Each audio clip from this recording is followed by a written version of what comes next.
आप सभी बंधुओं को जय जोहार।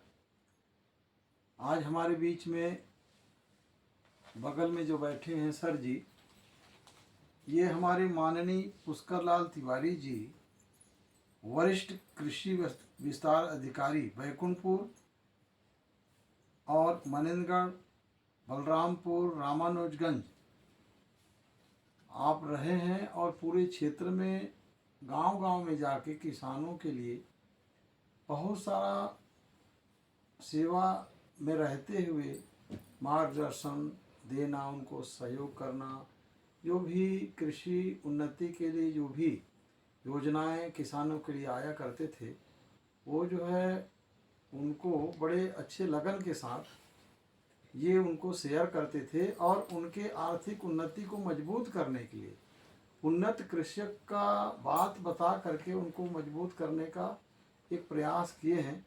सर जी आपको हाँ, वंदे मातरम, जय हिंद।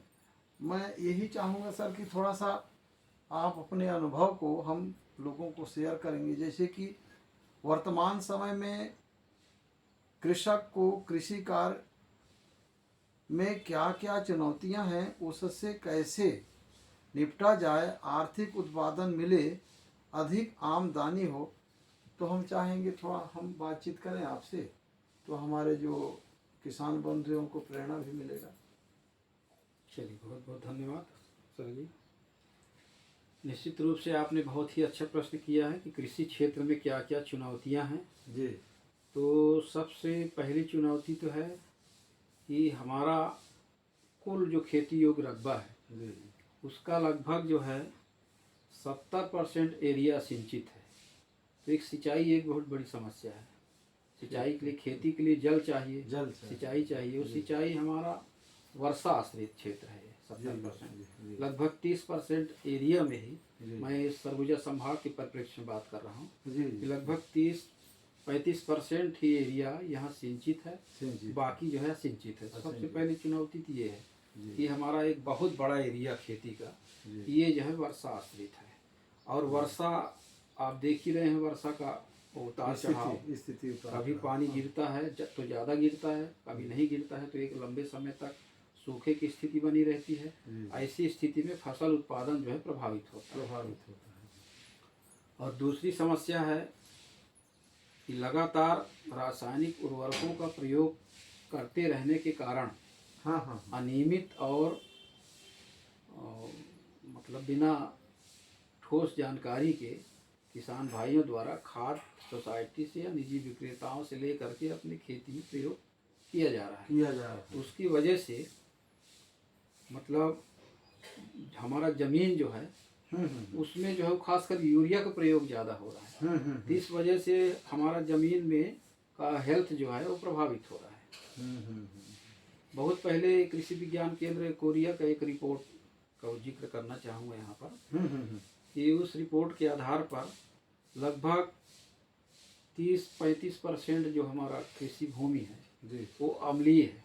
अच्छा। ऐसे भूमि में खेती करने पर जो है पौधा का समुचित विकास नहीं होता है, जड़ों का विकास नहीं होता है। और पौधों और जो भी पोषक तत्व जमीन में उपलब्ध रहते हैं वो पौधे को मिल नहीं पाते हैं, जिसके वजह से उत्पादन प्रभावित होता है।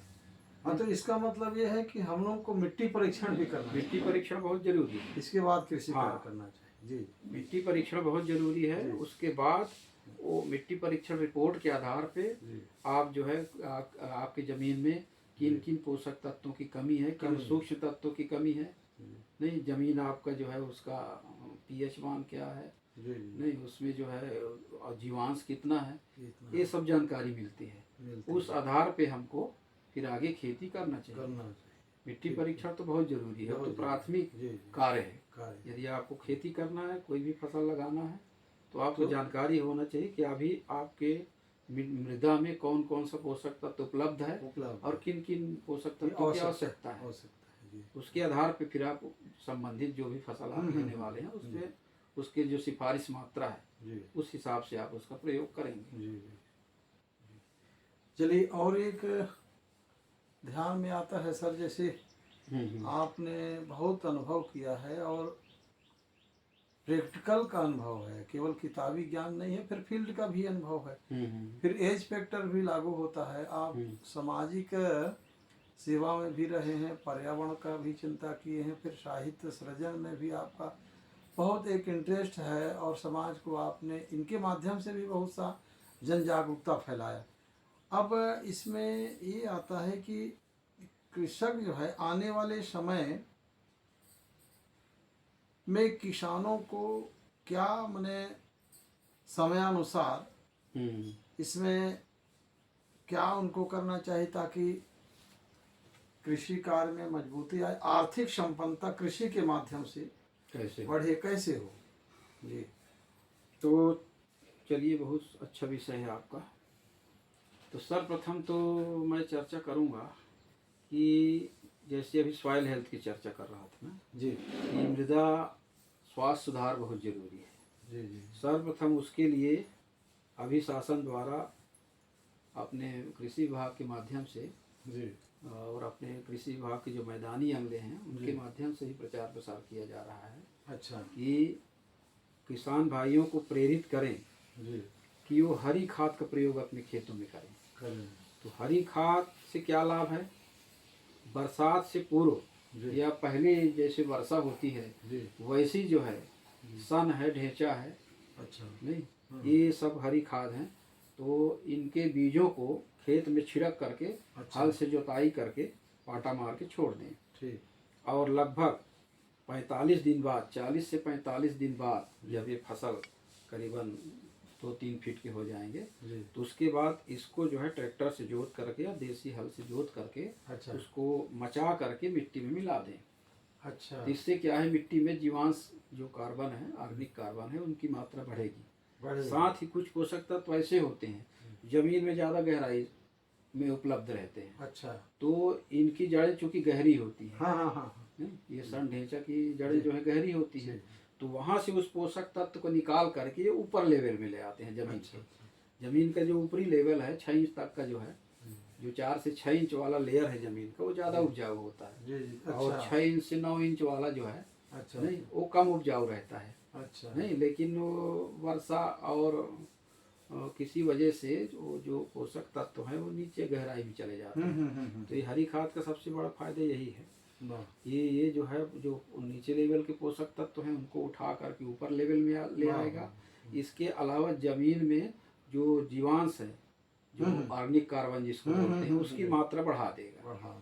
अब आज जमीन में मतलब जीवांश की ही कमी है, ऑर्गेनिक कार्बन जो है उसकी कमी है। ठीक ठीक ठीक क्योंकि समय के साथ जो है किसानों के पास भी पशुधन की संख्या कम हो रही है, कम हो रही है, बिल्कुल बिल्कुल। तो बहुत अच्छा हम ध्यान सिफारिश करते हैं जी। कि भाई आप कम से कम 30 से 40 कुंटल प्रति एकड़ गोबर खाद का प्रयोग करो।